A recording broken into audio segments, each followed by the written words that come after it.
Bonjour et bienvenue aux tendances des prix pour le mois d'octobre. On va commencer par le soya. C'est toujours bien évidemment la guerre commerciale États-Unis-Chine qui domine l'actualité avec le tarif douanier de 25% mis en place par la Chine sur le soya américain.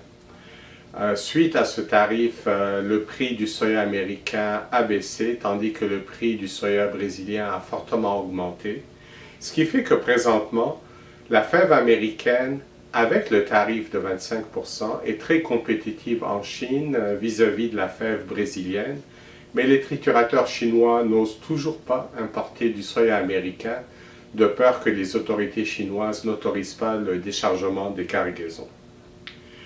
Évidemment, ça se reflète au niveau des exportations globales de soya américain. Les ventes à date accusent un net retard par rapport à l'an passé.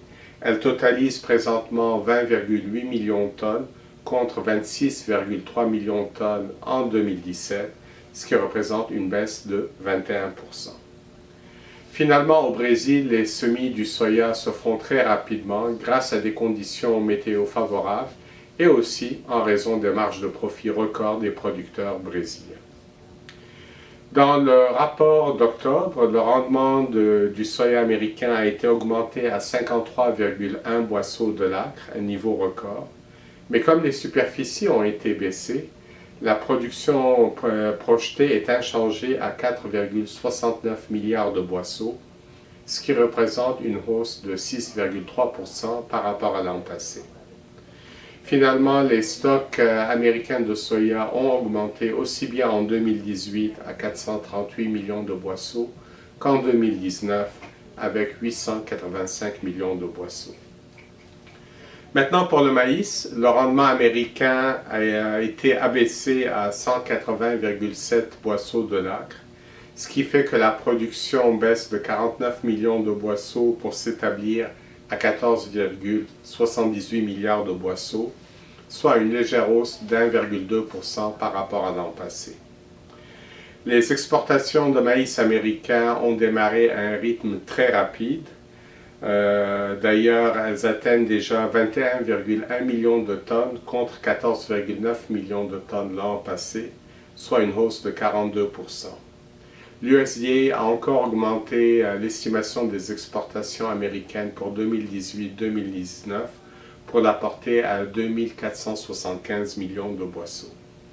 Au niveau mondial, les stocks de maïs baissent considérablement à 159 millions de tonnes en 2019, comparativement à 198 millions de tonnes l'an passé. Par ailleurs, la production céréalière de 3 pays exportateurs est fortement compromise, ce qui va augmenter la demande pour le maïs. L'Europe a été affectée par la sécheresse, l'Ouest canadien par des mauvaises conditions météo qui ont déclassé une bonne partie de la récolte, et l'Australie par la sécheresse aussi. Le maïs ontarien a de sérieux problèmes de toxines. Au niveau des échantillons de la nouvelle récolte, seulement 60% sont à 2 ppm ou moins de toxines, le seuil qui est évidemment acceptable pour l'industrie. Mais comme ils attendent une récolte record de plus de 9 millions de tonnes, l'approvisionnement sera adéquat. Maintenant, pour notre scénario de prix, il a changé. Il est devenu neutre pour le soya et haussier pour le maïs. Bon, pour le soya, c'est toujours l'incertitude avec la guerre commerciale États-Unis-Chine. Au niveau du taux de change, la résolution de l'ALENA et le nouvel accord commercial avec les États-Unis a un petit peu surpris dans le sens que le UA n'a pas vraiment bénéficié de cela. Il a même légèrement fléchi au cours des dernières semaines, ce qui est bon pour nos bases locales.